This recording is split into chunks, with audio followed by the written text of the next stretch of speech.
మరుగుదొడ్డిగాని మరుగుదొడ్డిగా, అది తొండమొక్క కూడా, అది ఊరకుక్క అని కాకుండా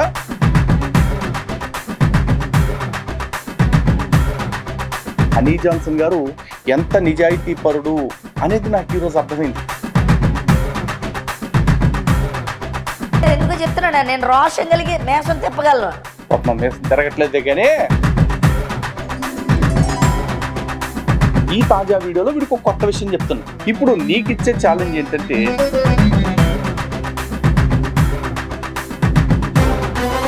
నువ్వు ధర్మ రక్షకుడు అయితే మాట్లాడుకుందాం. 10 ఏళ్ళ నుంచి ఎరగదంతా ఉంటే పారిపోయింది ఎవడరా?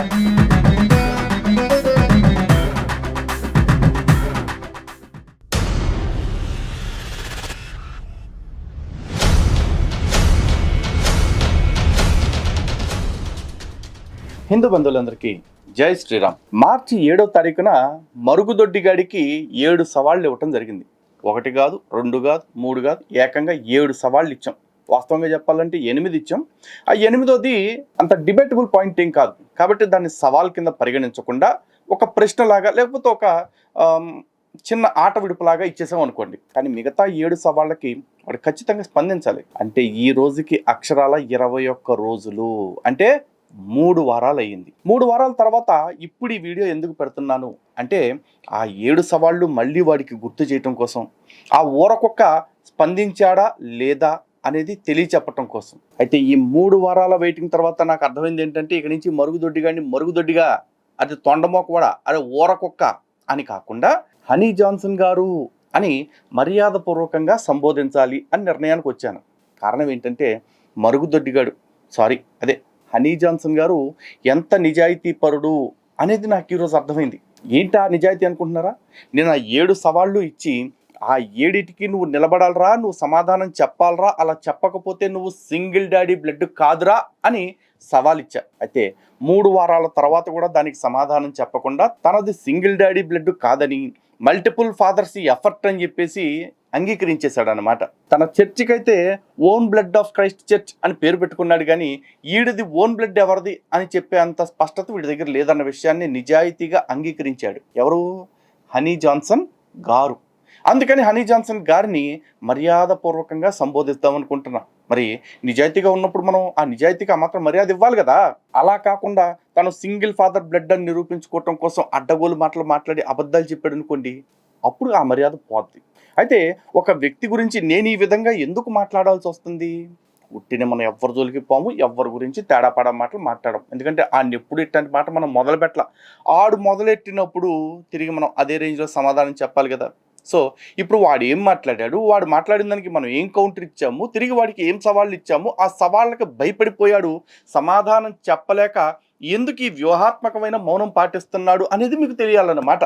నువ్వు కానీ మీ తాత, మీ ముత్తాతలు, లేకపోతే నీ తొట్టి గ్యాంగ్ అందరూ కలిసి ఎవడైనా నా మీద అలాగే దాని మీద ఎఫ్ఐఆర్ పడ్డదని, నువ్వు నిజంగా సింగిల్ డాడీ సన్నవు అయితే, నువ్వు నిజంగా ఒకే డాడీకి పుట్టినడు అయితే నువ్వు చూపించాలి ఆధారం. నువ్వు చూపించకపోతే నువ్వు సింగిల్ డాడీకి పుట్టలేనట్టే. నెక్స్ట్ వీడియోలో చెప్పేస్తాను. నేను ఆడవాళ్ళతో అసభ్యంగా మాట్లాడిన నా మీద కేసు వేసినట్టుగా నువ్వు ఎఫ్ఐఆర్ చూపించాలా. నా మీద ఎఫ్ఐఆర్ అలా చూపించలేకపోతే నువ్వు సింగిల్ డాడీకి పుట్టలేనట్టే. పచ్చి అబద్ధికుడివే నువ్వు తలకిందులుగా తపస్సు చేసినా నా మీద దానికోసం కేసు వేసారని దాని మీద పెట్టారని నువ్వు నిరూపించలేవురా. నీకు అంత సీన్ లేదు. ఎందుకు చెప్తున్నాను, నేను రోషం కలిగి మేసం తిప్పగలను. పాపం మేసం తిరగట్లేదే కానీ నువ్వు తగ్గయా. ఇప్పుడు నువ్వు అన్నావు చూసావా, దమ్ముంటే నిరూపించు, లేకపోతే నువ్వు సింగిల్ ఫాదర్ బ్లడ్ కాదు అని సర్టిఫికేట్ ఇచ్చేస్తాను నెక్స్ట్ ఎపిసోడ్లో అన్నావు. ఎరా, నీకు ఆ ఛాన్స్ లేకుండా నేను దాన్ని నిరూపించేసే కావాలంటే బిట్ చూడు. స్త్రీలను కించపరిచేలా మాట్లాడిన హనీ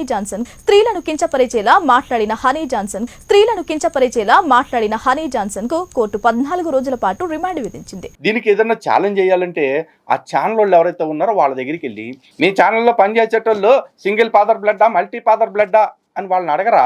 వాళ్ళని అడుక్కో వెళ్ళి, వాళ్ళకి ఛాలెంజ్లు చేయాలి. ఎందుకంటే వాళ్ళు చెప్పారు, వాళ్ళు చెప్పింది నేను చెప్పాను కాబట్టి. సో నువ్వు అడిగిన దానికి నేను సమాధానం ఇచ్చేసాను. మరి నేను అడిగిన 7 ప్రశ్నలకి నువ్వు సమాధానం చెప్పాలి కదా. ఇంతకీ మరి ఆ 7 ప్రశ్నలు ఏంటో ఒకసారి చూసుకుందాం.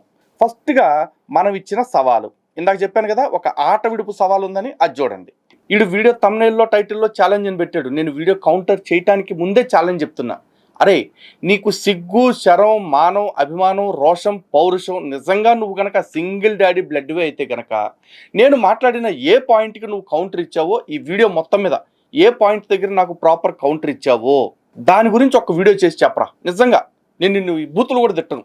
ఒక్కసారి ఇదిగో నువ్వు ఈ ప్రశ్న అడిగావు, నేను దీనికి సమాధానం చెప్పా అని నువ్వు కౌంటర్ ఇచ్చిన పార్ట్ ఏదన్నా ఉంటే ఒక్కటి చూపించు పాయింట్ చాలు. సో ఇది మొదటి వీడియో. ఇప్పుడు దీనికి ముందు ఒక చిన్న క్లారిఫికేషన్ చూసారు కదా, సింగిల్ ఫాదర్ బ్లడ్ అని నిరూపించుకోవాలరా, లేకపోతే నువ్వు సింగిల్ ఫాదర్ బ్లడ్ కాదు అంటానని అవమానకరమైన భాషను మొదలుపెట్టింది ఎవ్వరు? వీడా నేనా? ఆలోచించండి. మరి వాడు ఒకటిస్తే మనం 10 ఇస్తాంగా, అందులో మొదటిది. బట్ స్టిల్ ఇది ఆట విడిపే. నేను చేసిన వీడియోకి వీడు కౌంటర్ ఇచ్చానని చెప్పిన వీడియోలో ఏ పాయింట్కైనా సరే ఇదిగో లలిత్ కుమార్ ప్రశ్నించింది దీనికి, నేను సమాధానం చెప్పింది దీనికి అని గనక వాడు నిరూపిస్తే ఆధారాలతో ఓకే, ఈ ఆట విడుపు పందెం వాడు గెలిచినట్లే. ఇక ముఖ్యమైన సవాళ్లలో మొదటి దానికి వద్దాం. మొత్తం ఇచ్చిన ఏడిట్లో నన్ను ఏదో అన్నావు నువ్వు, బ్లాక్ మెయిలర్ అని చెప్పేసి. అరే అసలు అప్పుడు ఏం జరిగింది అనేది నేను ఆల్రెడీ వీడియోలు పెట్టా. కావాలంటే మళ్ళీ మన ఆఫీస్లో జరిగిన గొడవని, ఆ తర్వాత ఆ రంగురాళ్ళు ఆయన చేసి ఇచ్చిన వీడియోని, రెండింటిని కూడా మన ఛానల్లో నేను పోస్ట్ చేయగలుగుతా. నువ్వేదైతే పుచ్చిపోయిన ముట్లకి ఆయింట్మెంట్ రాస్తానన్నావు చూసావా, పాచిపోయిన గోవలకి పుచ్చిపోయిన పువ్వులకి, ఆ ఆడియోని యాజ్ ఇట్ ఈస్గా నీ ఛానల్లో నువ్వు అప్లోడ్ చేసుకోగలిగారా? దమ్ముంటే, సిగ్గుంటే, నీతి నిజాయితీ ఉంటే నీ ఆడియోని కట్ చేయకుండా నీ ఛానల్లో నువ్వు అప్లోడ్ చేయగలవా? నేను సోషల్ మీడియాలో ఏదైతే నా గురించి వచ్చిందో ఆ వీడియో మొత్తాన్ని యథాతథంగా నా ఛానల్లో పెట్టగలుగుతా. ఆ తర్వాత రంగురాళ్ళు ఆయన నా గురించి మాట్లాడిన వీడియోస్ని కూడా నేను పోస్ట్ చేయగలుగుతా. మరి నీ సత్తా ఏంటో తెలుసుకో. ఇది ఛాలెంజ్ నెంబర్ 1. ఓకేనా? రైట్, దేఖ్లేంగే. ఇది ఒకటి. ఇది ఛాలెంజ్ నెంబర్ 1. చాలా సింపుల్ రా. నేను నా వీడియోస్ నీ ఛానల్లో ప్రమోట్ చేయరా ఎదవా అని అడగట్లా. నీ ఆడియో నువ్వు పుచ్చిపోయిన పువ్వులకి, పాచిపోయిన గొవ్వలకి ఏదో రాస్తానన్నావు కదా ఆయింట్మెంట్. మరి ఆయింట్మెంట్ ఏంటో, దాని బ్రాండ్ ఏంటో నీకే తెలియాలి. ఆ ఆయింట్మెంట్ ఆడియోని యాజ్ ఇట్ ఈస్ కట్ చేయకుండా నీ ఛానల్లో అప్లోడ్ చేసుకోగలవా? చూసుకో, సవాల్. ఇక రెండోది, ఎప్పుడా మొన్న కదా వచ్చింది బయటకి, ఎప్పుడో తిరిగిపోతా ఎక్కడెక్కడో తిరిగిందంటావేంట్రా? కవర్ చేస్తున్నావా మీ సోదరుడిని? ఆహా, అంటే ఉన్నోడు ఎవడైనా సరే డ్యాన్స్ చేసుకొని చెప్తారా? మీ వరకు వచ్చినప్పుడు దాచుకుంటారా? అవునా? చెప్పాలి కదా, మరి నిజమేంటో బయటకు తీసుకురావాలి కదరా లల్లి ఆంటీ. సరేరా, నువ్వు అన్నదే ఖాయం చేసుకుందాం. ఇప్పుడు కరుణాకర్ గారు మాట్లాడిన ఆడియోస్గా నువ్వు చెప్తున్నవి ఏవైతే ఉన్నాయో ఆ ఆడియోస్ని కరుణాకర్ గారు ఆయన ఛానల్లో ఆయన అప్లోడ్ చేస్తారు. ఇప్పుడు నువ్వు పుచ్చిపోయిన ముడ్లకి, పాచిపోయిన పువ్వులకి ప్యాచీలు వేస్తానని చెప్పేసి ఆయింట్మెంట్లు రాస్తానని చెప్పిన ఆడియో ఉంది కదా, దాన్ని యాజ్ ఇట్ ఈస్గా నీ ఛానల్లో నువ్వు అప్లోడ్ చేయి. నీ ఆడియో ఆయన ఛానల్లో, ఆయన ఆడియో నీ ఛానల్లో కాదు. నీ ఆడియో నీ ఛానల్లో, కరుణాకర్ గారు ఆడియో కరుణాకర్ గారి ఛానల్లో అప్లోడ్ చేస్తారు. ఎవరిది తప్పు అనేది ప్రజలు తెలుస్తారు. ఓకేనా? ఈ ఛాలెంజ్ ఒప్పుకుంటావు? పోనీ నీ ఆడియోని కట్ చేయకుండా నీ ఛానల్లో ప్లే చేసే దమ్ము నీకుందా? మాట్లాడప్పుడు. ఇది రెండో ఛాలెంజ్. అదన్నమాట. దీనికి పెద్ద కమెంటరీ అవసరం లేదు కదా, అంతా అర్థమైపోయింది. ఇక మూడో దానికి వెళ్దాం. పాత వీడియోలో నువ్వు చెప్పావు, మోహన్ భాగవత్ గారే చెప్పారు హిందూ అనేది మన గ్రంథాల్లో ఎక్కడా లేదు కాబట్టి దాన్ని మనం ఎక్కడ హిందూ అనే పదం వాడకూడదన్నాను అని. అలా మోహన్ భాగవత్ గారు మనం హిందూ అనే పదాన్ని వాడకూడదు, మన గ్రంథాల్లో లేదు కాబట్టి మనం ఆ పదాన్ని ముట్టుకోకూడదు అని అన్నట్టుగా ఎక్కడ చెప్పారు అనేది నిరూపించు. ఏది? నువ్వు సింగిల్ ఫాదర్ బ్లడ్ అయితే. అలా కాకుండా అటుపక్కింటోడు ఇటుపక్కింటోడు శ్రమకి పుట్టినోడు అయితే నువ్వు దీనికి సమాధానం చెప్పొద్దు. మళ్ళీ యాస్టీస్గా నన్ను తిట్టుకుంటూ బతికి. సింగిల్ ఫాదర్ బ్లడ్ అయితే, ఎందుకంటే నువ్వు అడిగిన ప్రశ్నకి నేను సమాధానం చెప్పాను. మీడియాలో వచ్చింది, ఆ వచ్చిన వార్తను యథాతథంగా నేను క్వశ్చన్ చేశాను. కానీ ఇక్కడ మీడియాలో మోహన్ భాగవత్ గారు అలాంటివి చెప్పుంటే గనక అది యాజ్ ఇట్ ఈస్గా నువ్వు చూపించి ఇదిగో హిందూ అనే పదం హిందువులు ఎవరు వాడకూడదు అని మోహన్ భాగవత్ గారు చెప్పారు అని నిరూపించు. ఇది లైఫ్ టైం ఛాలెంజ్. ఇది ఈ వీడియోలో ఇస్తున్న మూడవ ఛాలెంజ్. ఓకే? మరుగుదొడ్డి సింగిల్ ఫాదర్ బ్లడ్ అయితే దీనికన్నా నిలబడు. ఎందుకంటే మోహన్ భాగవత్జీ అనేశారు అని నువ్వు స్టేట్మెంట్ ఇచ్చావు కాబట్టి ఆయన అన్న మాటనే నువ్వు చూపించు. నువ్వు కొత్తగా కల్పించేం చెప్పక్కర్లా, లేకపోతే నువ్వేమి కొత్త కొత్త విశ్లేషణలు ఇవ్వక్కర్లా. ఆయన అన్న స్టేట్మెంట్ చూపించు చాలు. నాలుగోది, ఇక తర్వాత మరొక ఛాలెంజ్ గత వీడియోలో ఇచ్చిందే. ఇండియా అనే పేరు కూడా సింధు నది కారణంగానే, సింధు అనే పదం నుంచి హిందూ ఎలా వచ్చిందో అలాగే సింధు పేరుని ఇండస్ అని పేరుగా బ్రిటిష్ వాళ్ళు పెట్టారు కాబట్టి ఇండియన్ క్రిస్టియన్ అంటే కూడా హైందవ క్రైస్తవుడే అని చెప్పాను. పోనీ అది ఒప్పుకోకపోయినా భారతీయ క్రైస్తవుడు అని పెట్టుకుంటావు సిగ్గు లేకుండా. ఆ భారతీయ పేరులోని భరతుడు మా పురాణాల్లోని భరతుడు. మరి మా భరతుడి పేరుని నీ పేరు ముందు సిగ్గు లేకుండా ఎలా పెట్టుకున్నావు? ఏదైతే నీ బైబిల్లో నీ పెద్దోడు చెప్తా ఉన్నాడో అన్యదేవతల పేర్లు నీ నోట పలకనే కూడదు అని చెప్పేసి దానికి విరుద్ధంగా భారతీయ క్రైస్తవుడు అని సిగ్గు లేకుండా ఎలా పెట్టుకున్నావు? నీకు సిగ్గు, శరం, మానం, అభిమానం, రోషం, పౌరుషం ఏమన్నా ఉంటే ఈ ఇండియన్ను లేకపోతే ఈ భారతీయ అనే పదాలు తీసేసి ఓన్లీ క్రిస్టియన్ లేదా క్రైస్తవుడు అని పెట్టుకోవాలి. అర్థమైందా మరుగుదొడ్డే?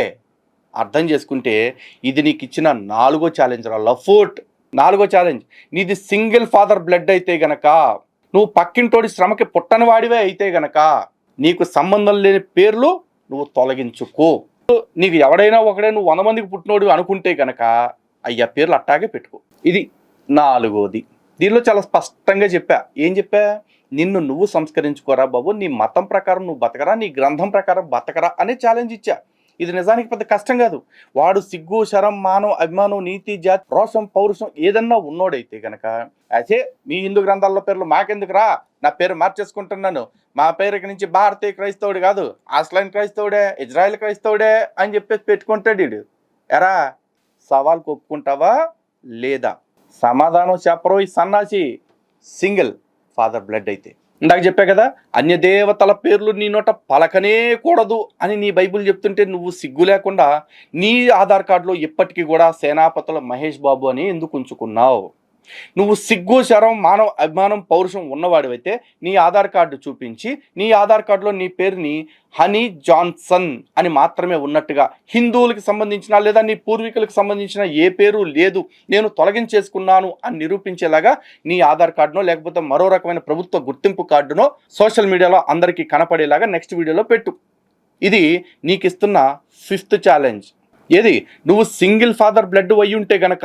ఎందుకంటే నాకు డౌట్ ఎందుకు వస్తుంది అంటే, నువ్వు మాత్రమే నీ చర్చికి అలా పేరు పెట్టుకున్నావు, ఓన్ బ్లడ్ క్రైస్ట్ చర్చ్ అని, యేసుక్రీస్తు స్వరక్త సంఘము అని చెప్పేసి. ఎందుకు? యేసుక్రీస్తు రక్తం ఎవరి స్వరక్తము అనేది బైబిల్ ఆధారంగా నిరూపించు. యెహోవా రక్తమా, పరిశుద్ధాత్మ రక్తమా, యోసేపు రక్తమా, ఎవరి రక్తమని ఎంచబడ్డాడు అది కూడా చెప్పు. ఇక నీతో పాటు నీ సాటి పాస్టర్లు ఎవరైతే ఉన్నారో ఎవ్వరికీ కూడా హిందూ పేర్లు లేవు, మేమందరం కూడా మా పేర్లను తొలగించేసుకున్నాం, కావాలంటే మా ఆధార్ కార్డులు చూసుకోండి అని చెప్పేసి చెప్పరా. ఇది నీకు ఇస్తున్న 5th ఛాలెంజ్ రా.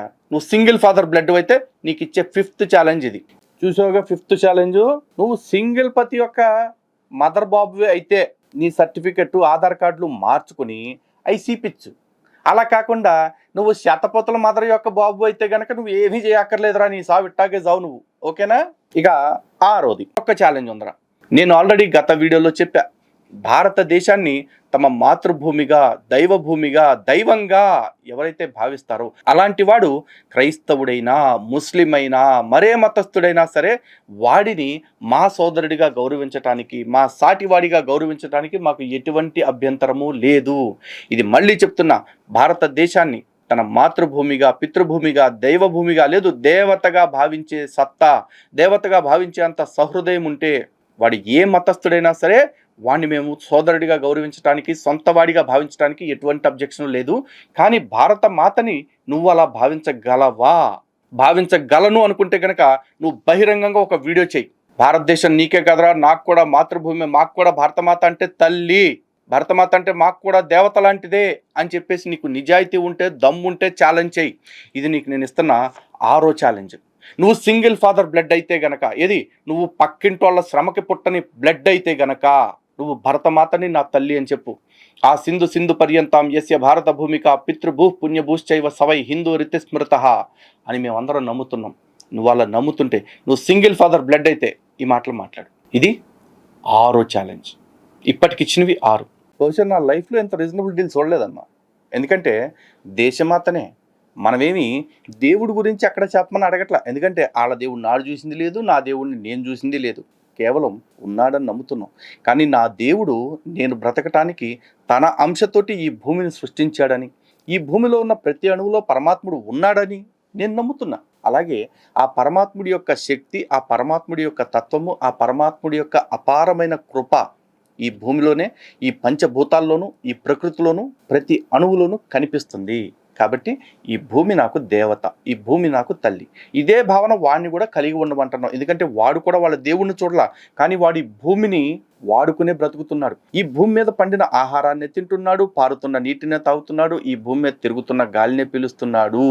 కాబట్టి వాడిని కూడా ఈ భూమిని దేవతలాగా తల్లిగా భావించమని అడుగుతున్నాం. పైగా వీళ్ళు ఎక్స్ట్రా క్వాలిఫికేషన్ చెప్తారు. మనం చనిపోతే హిందువులు పంచభూతాల్లో కలిసిపోతాం, కానీ ఈ గొర్రెలు లేకపోతే ఈ మేకులు మరకలు అందరూ కూడా చనిపోతే మేము ఈ భూమిలోనే పాతి పెట్టబడతాము అంటున్నారు. ఇలా దేవుడేమో తీసుకొచ్చేసి పల్లకి వేసుకుని పైకట్టుకెళ్ళిపోవట్లా. మనం తల్లిగా కొలిచే భూమాత ఒడిలోనే వీళ్ళు పడుకుంటున్నారు. ఆ భూమాతే వీళ్ళని బిడ్డల్లాగా భావించి తన ఒడిలో కలుపుకుంటుంది. మరి అలాంటి భూమాతని గౌరవించటానికి, అలాంటి భూమాతని పూజించటానికి రోగం ఏంట్రా గాడిద అని అడుగుతున్నాం. కాబట్టి బహుశా ఈ గాడిద ఈ 6వ ఛాలెంజ్ కన్నా నిలబడుతుందేమో అని ఎదురు చూసా. 3 వారాలైనా సరే నో రిజల్ట్. ఇక 7వ దానికి వెళ్దాం. ఇక లాస్ట్ బట్ నాట్ లీస్ట్, నీకు గత వీడియోలో ఒక ఛాలెంజ్ ఇచ్చా. ఇది నువ్వు నాకు భాష రాదు, అసలు ఏమీ తెలీదు అని ఇందాక కూడా అన్నావు కదా. ఏది నీ ఆహాభావాలతోటి, అదే ఓహో భావ ఏదో ఒక భావాలతోటిలే అన్నావు కదా. దానికి కౌంటర్గా నేను చెప్పింది, ఒకటే పోటీ 2 రకాలుగా చేస్తాం. ఒకటి పఠనము, 2 లేఖనము. విష్ణు సహస్రనామ స్తోత్రము, శివతాండవ స్తోత్రము, లలితా సహస్రనామ స్తోత్రము. వీటిల్లో దేన్నైనా సరే నీకు నచ్చినన్ని రోజులు ప్రాక్టీస్ చేసి చూడకుండా నువ్వు యథాతథంగా మొత్తం చెప్పాలి. లేదు నేను చెప్పిన రోజున నీకు నచ్చిన స్తోత్రాన్ని చూస్తూ తప్పులు లేకుండా చదవాలా. ఎందుకంటే నాకేమీ తెలియదని నువ్వు క్వశ్చన్ చేసావు కాబట్టి నీకేం తెలుసో నాకేం తెలుసో తేల్చుకుందాం. ఈ పోటీలో నువ్వు ఏ స్తోత్రంలోనూ కూడా భగవంతుడిని చూడాల్సిన అవసరం లేదు. కేవలం అక్కడ సాహిత్యాన్ని చూస్తూ ఆ సాహిత్యాన్ని తప్పులు లేకుండా చదవగలిగితే చాలు. ఇది లైఫ్ టైం ఛాలెంజ్. ఇది 7వ ఛాలెంజ్. ఇక ఈ 7వ ఛాలెంజ్లోనే మరో అంశం ఏంటంటే, ఈ నీకు నచ్చిన స్తోత్రాల్లో ఏదో ఒక స్తోత్రాన్ని నిర్దేశిత సమయంలో తప్పులు లేకుండా చూచి రాయాలి. చూచారోయ్, చూడకుండా అడగట్లా మరుగుదొడ్డిగా. 7 ఛాలెంజ్లు ఇస్తే శభాష్ లలిత్ కుమార్, అసలు నా పెద్ద మనసు చూసి నాకే మురిసిపోతున్నాను తెలుసా. ఏంటి ఇన్ని అవకాశాలు ఇచ్చాను వీడికి నేను. ఇన్ని అవకాశాలు ఇస్తే ఒక్కదాన్ని కూడా వాడుకోలేదు ఈ గాడిది కొడుకు. అఫ్కోర్స్ వీడికి అవకాశాలు ఇప్పుడు ఇవ్వటం కాదు, అప్పుడు ఎప్పటి నుంచో ఎదురా నువ్వు అంటున్నావే అప్పుడెప్పుడో ఇచ్చానరా నీకోటి. అదేంటో తెలుసా, golden offer, life time offer, still intact. Hindu గ్రంథాలు వర్సెస్ క్రైస్తవ గ్రంథము. ఎవరి మత గ్రంథాలు మతోన్మాదాన్ని ప్రేరేపిస్తున్నాయి అనే అంశం మీద చర్చ చేద్దాం అనుకున్నాం. అయితే ఆ చర్చకు నేను పెట్టిన కండిషన్ ఏంటి, ఎవరి మత గ్రంథాలు అయితే మతోన్మాదాన్ని ప్రేరేపిస్తున్నాయో అటువంటి మత గ్రంథాలని వాళ్ళు విడిచిపెట్టేయాలి. ఉదాహరణకి నీ బైబిల్ మతోన్మాదాన్ని ప్రేరేపిస్తున్నట్లుగా నేను నిరూపిస్తే నువ్వు బైబిల్ని విడిచిపెట్టేయాలి. అలాగే హిందూ గ్రంథాలు ఎన్ని గ్రంథాలు అయితే ఉంటాయో, 1000 గ్రంథాలు అంటావా, 10,000 గ్రంథాలు అంటావా, 10 లక్షల గ్రంథాలు అంటావా, నీ ఓపిక నీ దగ్గర ఎన్ని ఉంటే అన్ని తీసుకురా. వాటిల్లో ఎక్కడైనా సరే మతోన్మాదాన్ని ప్రేరేపించేటువంటి వచనాలు గనక నువ్వు చూపిస్తే నువ్వు ఎన్ని గ్రంథాలు చూపిస్తావో అన్ని గ్రంథాలని నేను విడిచిపెట్టేసుకుంటూ వెళ్ళిపోతాను. ఇది నేను నీకు ఇచ్చిన ఫస్ట్ ఛాలెంజ్. ఆ పేపరా ఇచ్చింది, కానీ దానికి గాడిద నిలబడలేక ఏమన్నాడు తెలుసా, నేను బైబిల్ విడిచిపెట్టేటువంటి నాకున్నది ఒకటే పుస్తకం కాబట్టి నేను క్రైస్తవ్యాన్ని విడిచిపెట్టేసినట్లే, కాబట్టి నువ్వు కూడా నీ మతాన్ని విడిచిపెట్టేయాలి అన్నాడు. అంటే ఇన్ని బియ్యంలో ఇన్ని రాళ్ళు ఉన్నాయి అనుకోండి, బియ్యంలోంచి రాళ్ళు ఏరు పక్కన పడేస్తావా, లేకపోతే మొత్తం బియ్యాన్ని రాళ్ళని కలిపి పక్కన పడేస్తావా? మాట వరుసగా అడుగుతున్నా. ఇప్పుడు హిందూ గ్రంథాలు ఒక 1000 గ్రంథాలు ఉన్నాయి అనుకుందాం. ఆ 1000లో ఒక 999 గ్రంథాలు మతోన్మాదాన్ని ప్రేరేపిస్తున్నాయి అనే అనుకుందాం కాసేపు. ఇప్పుడు ఆ 999 గ్రంథాల కోసం ఆ ఒక్క మంచి గ్రంథం ఏదైతే ఉంటుందో దాన్ని కూడా పక్కన పడేయాలా? లేదే. దూద్ కా దూద్, పానీ కా పానీ, పాలకి పాలే, నీళ్ళకి నీళ్లే, మంచికి మంచే, చెడుకి చెడే. చెడుని విడిచిపెట్టేయటానికి నేను సిద్ధంగా ఉన్నా, కానీ వాడు ఆ చెడుని ఎక్కడ విడిచిపెట్టేయాల్సి వస్తుందో అన్న భయంతో అసాధ్యమైన హామీల్ని లేకపోతే అసాధ్యమైన నియమాల్ని పెట్టి ఆ చర్చ నుంచి వాడు తప్పించుకుని పారిపోయే ప్రయత్నం చేశాడు. ఇదే కండిషన్ మీద వాడికే కాదు, చాలామంది క్రైస్తవులకి నేను సవాల్ ఇస్తున్నా ఈ అంశం మీద. ఎవరైనా రావచ్చు ఓపెన్ డిబేట్, కానీ ఎవరో రావట్లేదు, రారు కూడా. ఇకపోతే ఈ తాజా వీడియోలో వీడికి ఒక కొత్త విషయం చెప్తున్నా. ఇందాక వాడు అన్నాడు కదా, నా మీద ఈ కేసు అయిందని నిరూపించరా, ఆడపిల్లల్ని అబ్యూజ్ చేసినట్టు అన్నాడు. సరేరా, దాని మీద ఎఫ్ఐఆర్ లేదేమో, న్యూస్లో అయితే వచ్చింది, దాన్ని చెప్పేశా. ఇప్పుడు నీకు ఇచ్చే ఛాలెంజ్ ఏంటంటే నువ్వు సింగిల్ ఫాదర్ బ్లడ్ అయితే గనక బహుశా ఇది 9వ అనుకో, ఆట విడుపుదలే. ఓకే, నీ ఎఫ్ఐఆర్ ఏముంది, నీ ఎఫ్ఐఆర్ ఏ స్థితిలో ఉంది, నీ మీద పెట్టిన కంప్లైంట్ ఏంటి, నీ మీద పెట్టిన సెక్షన్స్ ఏంటి, దమ్ముంటే చెప్పుకోగలవా? ఇది ఆల్రెడీ రిజిస్టర్ అయ్యిందే, పోలీసులు కోర్టు వారు నీకు సర్వ్ చేసినవే, వాటి గురించే చెప్పమంటున్నావు. నువ్వు అంత శుద్ధపోసని ఆడవాళ్ళని వేధించింది కాదు అని అంటున్నావు కాబట్టి మరి దేని మీద ఎఫ్ఐఆర్ అయిందో నువ్వే చెప్పి తగలడు. ఎంత స్ట్రాంగ్గా ఇన్సిస్ట్ చేయటానికి, ఇన్ని మాటలు మాట్లాడుతూ మళ్ళీ వాడిని రెచ్చగొట్టి వీడియో ఎందుకు చేయట్లేదురా అంటానికి నా దగ్గర ఒక సాలిడ్ రీజన్ ఉంది. ఎందుకు అంటే ఈ వీడియో చూడండి, ఇది ఆ గాడిది గడి చెప్పాడు. తర్వాత అన్నీ చెప్పను కానీ కొన్ని నీకు తీసుకొస్తూ ఉంటాను నేను ముందు, కానీ చెప్పను నేను. ఎందుకంటే 2 వీడియోలు చేసి ఇంకా చేస్తావు నా మీద అన్నీ కలిపి ఒక్కొక్కటి నా ఖాళీ టైంలో డ్రోయ్. నేను చాలా బిజీగా ఉంటాను, అస్తమానికి కూర్చొని నీ మీద వీడియోలు చేయను. ఖాళీ టైంలో చక్కగా నీకు దొరివేస్తూ నీకు ఇవ్వాల్సినవన్నీ ఇచ్చేస్తాను లల్లి. అంటే ఇందులో డౌట్ ఏం లేదు. హనీ జాన్సన్ తెలుసు కదా, ఇందులో ఎక్కడ డౌట్ లేదు. నీకు ఇవ్వాల్సినవన్నీ ఇచ్చేస్తుంటాను. నిజాలతో రోయ్, అబద్ధాలు కాదు. మళ్ళీ నీలాగేది కవరింగ్లు చేయను.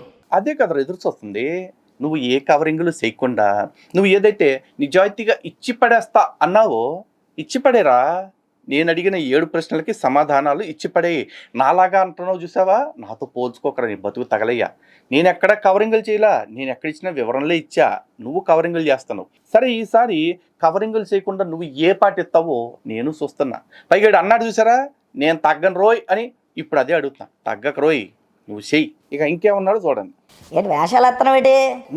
నా దగ్గర వేషాలు ఎత్తే తోక కట్ చేసేస్తాను. చివరి ఒక మాట చెప్పి వీడి గురించి ముగిస్తానండి. ఎక్కువ అవసరం లేదు, ఏడికి చాలా ఏడికి. అరే ఎక్కువ డోసులు ఎత్తి చచ్చిపోతారా మళ్ళీ ఏమైనా అయిపోయావు అనుకో, మీ ఇంట్లో వాళ్ళు ఏడ్చుకుంటారు. సరే, మా ఇంట్లో వాళ్ళ గురించి నువ్వు సానుభూతి చూపియొద్దులే కానీ ఇప్పుడు నువ్వు డోస్ ఎద్దిస్తా అన్నవే, ఇచ్చేరా ప్లీజ్ ప్లీజ్, ఇచ్చేరా మరుగుదొడ్డిగా. ఉండాలి, నువ్వు నా మీద వీడియోలు చెయ్యాలి, మర్చిపోకే. వీడియోలు చెయ్యాలి, చేస్తూనే ఉండాలి, నీకు నేను ఇస్తూనే ఉండాలి, నిజాలు నేను బయలు పెడుతూనే ఉండాలి. మీరు ఎంత వెధవలో సమాజానికి లోకంలో ఉన్న మరి అమాయక హైందవ సోదరులకు ముఖ్యంగా నేను చెప్తూనే ఉండాలి. నువ్వు వీడియో చేయి, ఇది అయిపోయిన తర్వాత మళ్ళీ కౌంటర్ పెట్టు, మర్చిపోక. కౌంటర్ పెట్టినట్టే నాకు ఖాళీ అయితేనే మళ్ళీ వీడియో చేస్తాను, చేయకుండా ఉండను రోయ్, నీకోసం వీడియో చేస్తాను. మీరే సాక్ష్యం. ఇడేమన్నాడు, నువ్వు చేయి నేను కౌంటర్స్ చేస్తా, కానీ ఖాళీగా ఉన్నప్పుడు అన్నాడు. గాడ్ ప్రామిస్, నాకు మొలతాడికి మూడేసుకోవటానికి కూడా ఖాళీ లేనన్ని పనులు ఉన్నాయి. అయినా కూడా వీడికి 3 వారాలు టైం ఇచ్చా. 1 రోజు కాదు, 2 రోజులు కాదు, 1 వారం కాదు, 2 వారాలు కాదు, 3 వారాలు టైం ఇచ్చా. 3 వారాల తర్వాత కూడా నాకు కౌంటర్ చేయలేనంత అన్ని ముడ్లు ఉన్నాయంటారా నువ్వు ఆయింట్మెంట్లు రాసుకుంటూ కూర్చోటానికి? అంత బిజీగా ఉన్నావా నువ్వు లోపల గుడారంలో గోవలకు ఆయింట్మెంట్ రాసుకుంటూ? 3 వారాల్లో నువ్వు ఇచ్చే బొచ్చులో కౌంటర్కి 1 గంట సమయం దొరకలేదా? లేకపోతే 3 వారాలు ఆలోచించినా సరే వీడికి ఏం సమాధానం చెప్పాలి అన్న ఆలోచన తట్టలేదా? సమాధానం అదన్నీ చెప్పావు నీ దరిద్రుడని.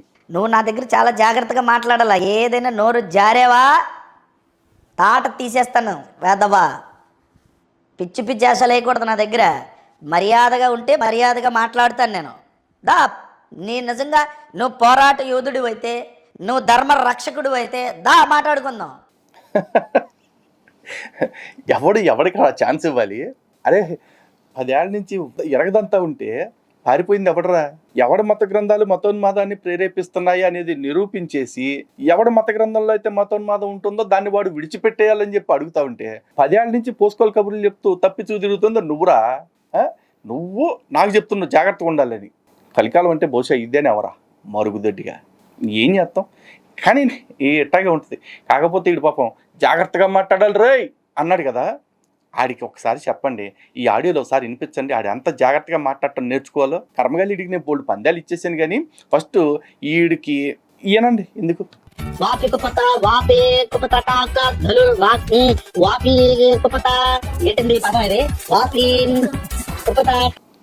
విన్నారు కదా, బాగా నవ్వుకున్నారా? కానీ ఆడు మాత్రం ఏడుస్తూ కూర్చుంటాడు. ఏంద్రా ఈ లలితగాడు నన్ను ఇట్లా తగులుకున్నాడు అని ఏడుస్తూ ఉంటాడు. విన్నారు కదా, వాపి కుపా తటా అదా ఏదో ధనుర్వాతం వచ్చిన పేషెంట్ లాగా కొట్టుకుంటూ అన్నాడు కదా. దాన్ని మళ్ళీ ఒకసారి వినుకుని నవ్వుకుంటూ ఈ వీడియోను ముగించేయండి. ఓకే, అది మరుగుదొడ్డి వెయిటింగ్ ఫర్ యువర్ వీడియో రా. ఏదన్నా వీడియో చేస్తే కౌంటర్ ఫస్ట్ నేను అడిగిన ఈ 9 ప్రశ్నలు ఏవైతే ఉన్నాయో, ఇది ఆ 10వదైనా ఎవరి మత గ్రంథాలు మతోన్మాదాన్ని ప్రేరేపిస్తున్నాయి అనే దాన్ని పక్కన పెట్టి, ఎందుకంటే దాని గురించి మాట్లాడాలంటే ఖచ్చితంగా మనం డిబేటే చేయాలి. ఇక ఈ 7 ప్రశ్నలు 2 ఆట విడుపు ప్రశ్నలు ఏవైతే ఉన్నాయో వాటికి సమాధానం చెప్పరా విత్ రెఫరెన్సెస్ అండ్ ఎవిడెన్సెస్. వేగు మాటలు వద్దురా, వేస్ట్ ఫెలో. జై శ్రీరామ్, భారత్ మాతాకి జై. వాపి కుపత వాపి కుపత కాక ధనుర్ వాపి వాపి కుపత ఏంటండి ఈ పదం ఇది వాపి కుపత